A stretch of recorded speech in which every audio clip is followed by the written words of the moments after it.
আসসালামু আলাইকুম রহমতুল্লাহ।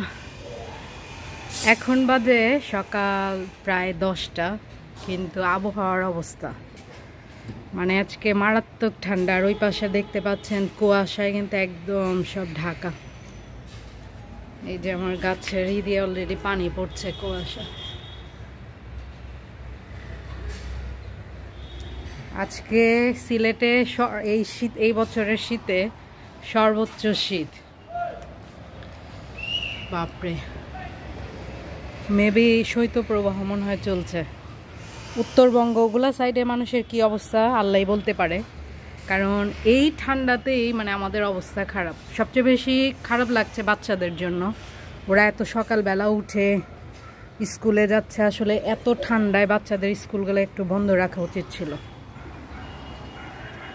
ওদের ঠান্ডা ছাড়ছেই না, এক একটা বাচ্চা অসুস্থ হয়ে পড়ছে। আমার মন ওদেরও ঠান্ডা লেগেছে, ইভেন আমার গলা অবশ্যই গিয়েছে। এমন ঠান্ডা ঠান্ডা কুলকুল প্রকৃতি দেখতেই ভালো লাগে আসলে। এটা উপভোগ করলে হাড় কাঁপাশিতে কাঁপতে হয়।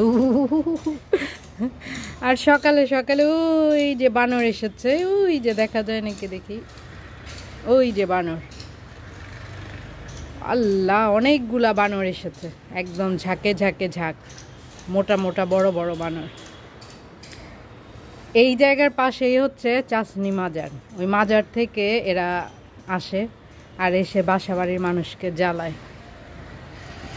তো যাই হোক, সবাই সাবধানে থাকবেন, নিরাপদে থাকার চেষ্টা করবেন, ভালো থাকবেন, ঠান্ডা থেকে নিজেরাও বেঁচে থাকবেন, বাচ্চাদেরকেও বাঁচিয়ে রাখবেন। ওই যে বানর, ওরে বাপরে, এই যে এত বানর, সিরিয়াল সব গুলুমুলু।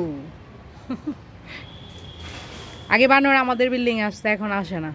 সবগুলাকে এমন দৌড়ানি দেয়া হয়েছে সবাই মিলে, এখন আর আসে না।